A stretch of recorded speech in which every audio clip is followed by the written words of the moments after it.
हो आज के बाद मेरी मैया तेरी दहली पे ना आऊं। आज के बाद मेरी मैया तेरी दहली पर ना आएगा बेमजा, आएगा बेमजा जी का राजी से विरज की चोरी से मैया करा मेरा राधिका गोरी से विरज की चोरी से मैया करा दे मेरा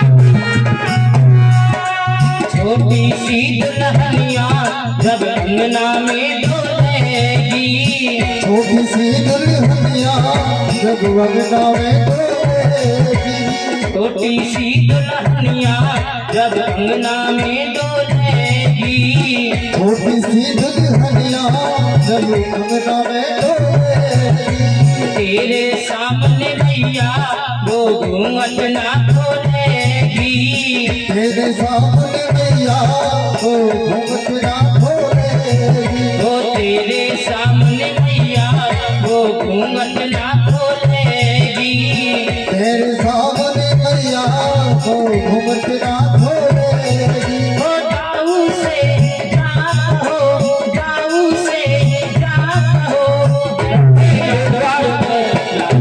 गोरी से रज की गोरी से मैया करा दे मेरा राधिका गोरी से विरज की चोरी से मैया करा दे मेरा उम्र तेरी छोटी है, उम्र तेरी छोटी है, नजर तेरी छोटी है, कैसे करा जाऊं तेरा।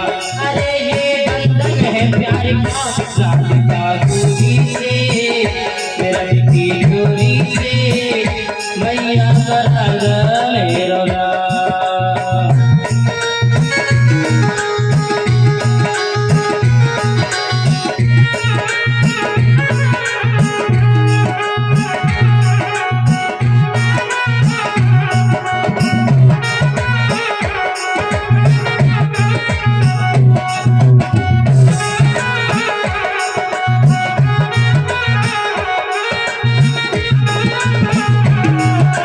चंदन की चौकी पे मैया तुझको बैठाऊं, चंदन की चौकी पे मैया तुझको बैठाऊं, वो चंदन की चौकी पे मैया तुझको बैठाऊं, चंदन की चौकी पे मैया तुझको बैठाऊं, अपनी प्यारी राधा से मैं चरण तेरे दबाऊं, अपनी प्यारी राधा से मैं चरण तेरे दबाऊं, अपनी प्यारी राधा से मैं चरण तेरे दबाऊं, अपनी प्यारी राधा से मैं चरण तेरे दबाऊं, भोजन में बनवाऊं छप्पन प्रकार के राधिका गोरी से विरज की गोरी से मैया करा दे मेरा।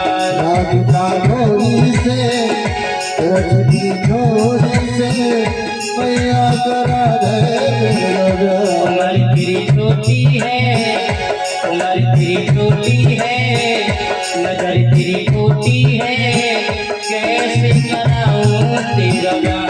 अरे ये बंधन है प्यार का राधिका गोरी से विरज की गोरी से मैया करा दे मेरा प्यार। राधिका गोरी से विरज की चोरी से मैया करा दे मेरा राधिका गोरी से विरज की गोरी से मैया करा दे मेरा प्यार। मैया करा दे मेरा मैया कराए दे मेरा प्यार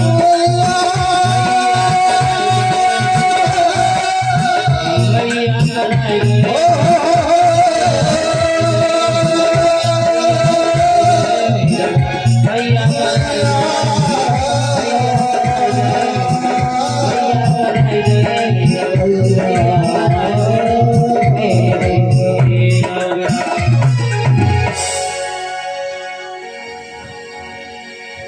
बोलिए बाल वृंदावन बिहारी लाल संत भगवान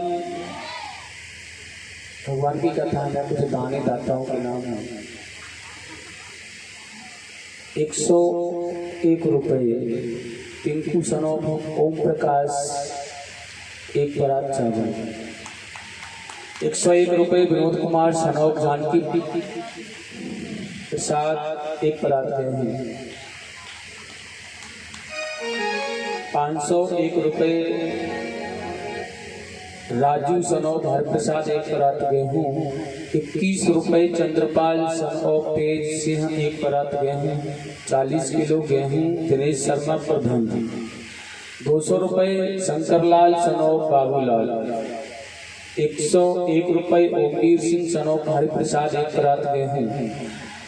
500 रुपये ताराचंद ट्रैक्टर वाले एक परात गेहूँ। एक परात गेहूं का मतलब समझ में नहीं आ रहा है। अच्छा, एक परात गेहूं में कितने आता है मेरी समझ में, ये तो लिखना था। अच्छा, सबको अलग निरंजन है। चलो 500 रुपये ट्रैक्टर वाले एक परात गेहूं ताराचंद जी, ये भूल गया था। 21 रुपये एक परात गेहूं गुप्तदान। 201 रुपये सुखाराम सनोप नाहर सिंह और 2100 रुपये कट्टा गेहूं गुप्तदान। 10 रुपये ब्याजी के लिए। 200 रुपये जोगंदर सिंह एक परात गेहूं। 50 रुपये ब्याजी के लिए और 101 रुपये मधुकर। वाह, मधुकर क्या बात है। 25 किलो गेहूं और 100 रुपये ओम प्रकाश सन ऑफ खेम करंजी। 111 रुपये विपिन शर्मा LIC एजेंट सहारा और 221 रुपये अरविंद सन ऑफ सोरन। आगे कुछ कटसा रहा बताने के लिए। और 511 रुपये राकेश कीर्तन मंडल वाले एक धोती एक परात चावल और 100 रुपये पुनीत चौधरी मोहरैनी वाले जी, धन्यवाद। और 10 रुपये रमेश सनोप गोपीराम जी एक परात गेहूँ। 151 रुपये काकी दुकान वाली एक परात गेहूँ। 501 रुपये भगवान दास और भिक्की राम जी 51 रुपये ब्याजी के लिए। 111 रुपये श्री राधेश्याम ताऊ जी झांसी नगला। 1100 रुपये ठाकुर ओमवीर सिंह व रामवीर सिंह डीलर एक कट्टा गेहूँ। 100 रुपये 15 किलो गेहूं गुप्तदान। 101 रुपये बच्चू शर्मा दूध वाले अगोहरना। 101 रुपये गुप्तदान। 100 रुपये ओम प्रकाश अनोप नारायण सिंह एक परात चावल। 50 रुपये मोर मुकट एक परात गेहूं। 101 रुपये रघुनंदन सिंह 101 ब्याजी के लिए और अलग से। 101 रुपये करुआ सनो बाबूलाल एक परात गेहूं। 200 रुपये चरण सिंह बघेल एक परात गेहूं। 21 रुपये रिंकू सनोप गंभीर सिंह एक साड़ी। 50 रुपये एक परात गेहूं चावल गुप्तदान।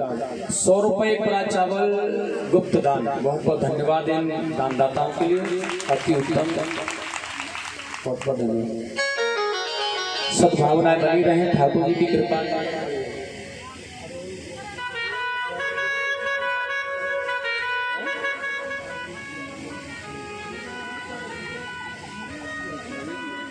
हाँ जी, यह 221 अरविंद सिंह सनोप सोरेन सिंह ने जो दिए थे 121 कमेटी के लिए, 221 और 221 ब्याजी के लिए और 501 रुपये गुप्तदान ब्याजी के लिए अलग से और। बोलिए धन्यवाद सभी के लिए, ताली बजाएं। जय जय श्री राम। कथा कहाँ चल रही थी? परीक्षित महाराज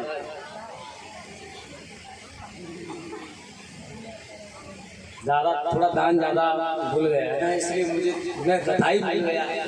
खुशी जाना और मूंगफली ना, इतने शायद नाम अभी तक बोले नहीं थे ना, एक दो महीने का।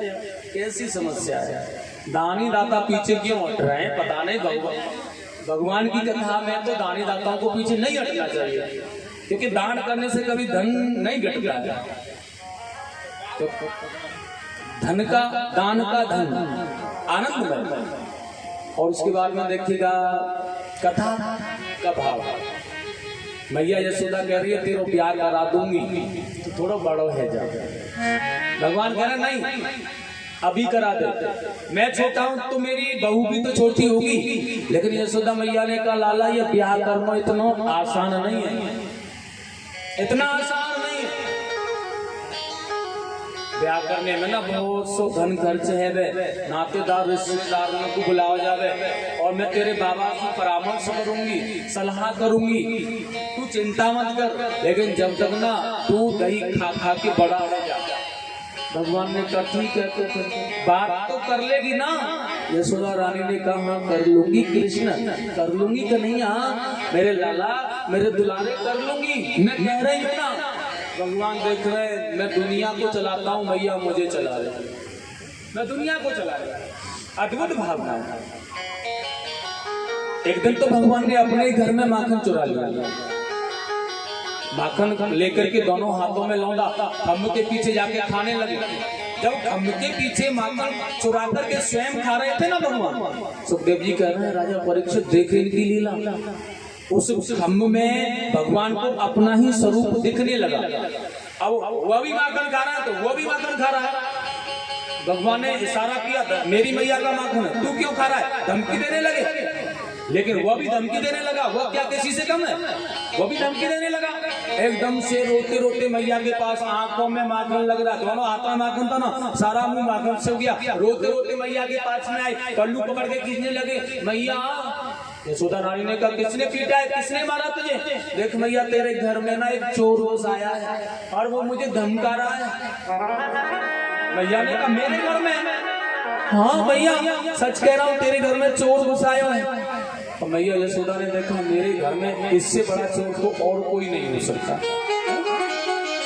कहाँ पर है लेकिन बताइयो तो नहीं है। अब हाथ पकड़ के लेके आए, स्वयं दोनों हाथों में माखन, मुंह से माखन चिपका हुआ है। खम्भ के पास आकर के अपने ही प्रतिबिंब से कह रहे हैं देख देख मैया यहाँ में अंदर बैठो, मैं अगर हाथ उठाऊं ना, अब प्रतिबिंब क्या करता है, तुम जैसा करोगे वैसा ही वो कर देगा, उसका क्या जा रहा है। यशोदा रानी देख रही है, साड़ी का पल्लू मुंह पर लगाया और मन ही मन मुस्कुरा रही है, देख इस नटखट के लीला अद्भुत। भगवान ने बड़ा सुंदर गोपी ग्वाल वालों के यहाँ जाति माखन को चुराना जब प्रारंभ किया है ना, सच में बात यह है महाराज, गोपियां के घर का माखन भगवान चुराते नहीं, गोपियां खुद चाहती हैं कि यह हमारे घर आए। एक दिन तो एक गोपी ने जाला दिया, आओ को नहीं पहुंच गई, लेकिन जल्दी बता दो ग्वाल वालों को माखन खिलाना है, मुझे जाना है। गोपी ने कहा तुम्हारे ग्वाल वालों के माखन का प्रबंध अगर यही हो जाए तो कैसा रहेगा। कन्हैया ने कहा फिर तो चोरी नहीं करनी पड़ेगी, अच्छी बात है। तो लेकिन एक काम करना पड़ेगा, तुम्हें क्या करना है। देखो कन्हैया हम तो साची साची बात बता रहे हैं, हमारे घर पर कोई है नहीं इस समय, और सुनो हमारी सास घर पर है, खरक में कोई नहीं है, गोबर बहुत ज्यादा पड़ा है, अब उठवाने वाला कोई मिल नहीं रहा। अगर तुम गोबर की हेल उठवा दो तो एक गोबर की हेल उठवाने पर एक माखन का लौंडा तुम्हें देंगी, जितनी गोबर की हेल उठवा दोगे उतने माखन की लौंडा हम दे देंगे तुम्हें, आराम से काम चल जाएगा ना। कन्हैया ने देखा गोबर बहुत ज्यादा पड़ा है, भगवान ने देख लिया काम चल जाएगा, आज चोरी नहीं करनी पड़ेगी, ग्वाल वालों को ताजी ताजी माखन खिलाऊंगा जाकर के, उठवाने लगे। लेकिन एक बात बता गोपी, गिनती कैसे होगी कि कितनी हेलें उठवा देंगे। गोपी ने समझा के कहा कन्हैया देखो हम है ना, एक हेल उठाकर ले जाएंगे ना तो एक गोबर का टीका तुम्हारे गाल पर लगा दिया करेंगे, फिर हमारा तो विश्वास ही मत करो, आप अपने आप ही जाकर ना दर्पण में देख लेना, गिन लेना, जितनी हमें आप बता दोगे उतनी हम तुम्हें। कन्हैया जी ने कहा बात तो सही है, कुछ गड़बड़ी ही नहीं। गोबर की हेले उठवा रहे हैं, उठवाते पसीना पसीना हो गए। भगवान को बड़ी मेहनत करनी पड़ रही है। और वो तो छोटे से है ना, गोपी बड़ी तगड़ी हेले जाती है। उठवा करके गोपियां गाल पर टीका लगाती जाती है, सारे ही मुंह पर गोबर के निशान लगाते। अंतिम लेकर के जा रही है ये हेल गोबर की। अब अंतिम हेल जैसे उठवा दी ना, गोबर लिया, कोई भी जगह माथे पर, मुंह पर, अब भगवान के मुख पर कोई भी जगह लगाने के लिए नहीं रहा। अब गोपी ने क्या किया, वो पूरा गोबर लिया, मुंह से ऐसे करके लसलस दिया, पूरा ही साफ कर दिया। अब कन्हैया के पास आई, कहने लगी सुनो, अब जाकर दर्पण में देख लो कितनी हेलें उठवा दी हैं, हिसाब किताब कर लेते हैं। भगवान ने कहा हाँ गोपी, बहुत देर हो गई, मेरे बाल वाले इंतजार कर रहे होंगे, हाँ हिसाब किताब करो। अब देखा दर्पण में जाकर तो कोई भी लकीर नहीं है, साफ चौतरा बांध दिया। भगवान कन्हैया ने कहा गोपी ये क्या हुआ, ये क्या कर दिया है? गोपी ने कहा कोई बात नहीं है, हमने गिन लिया था, जा रही हैं, लेकर आएंगे। अपने घर गई भागी, वहां पर बैठे हैं नंदराय के लाला, लेकिन लौट करके आ गई रीते हाथों। भगवान ने कहा माखन। गोपी ने नीचे नजर झुका ली, मटकी तो साथ लाई है लेकिन माखन नहीं। भगवान ने कहा माखन के लौंडे।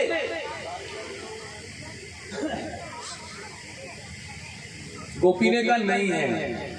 एक बात बताओ, सुबह से शाम तक कोई काम करे और उसका मालिक कहे उससे कि भाई मेहनत के पैसे नहीं है तो कैसा लगेगा? ठाकुर जी ने कहा बताओ इतनी मेहनत की और माखन नहीं है। गोपी तू जानती है हमें कौन है हम, पता है ना तुझे? गोपी ने हाथ जोड़ के कहा जानती हूँ मैं तुम कौन हो, लेकिन माखन नहीं है। कहाँ गया?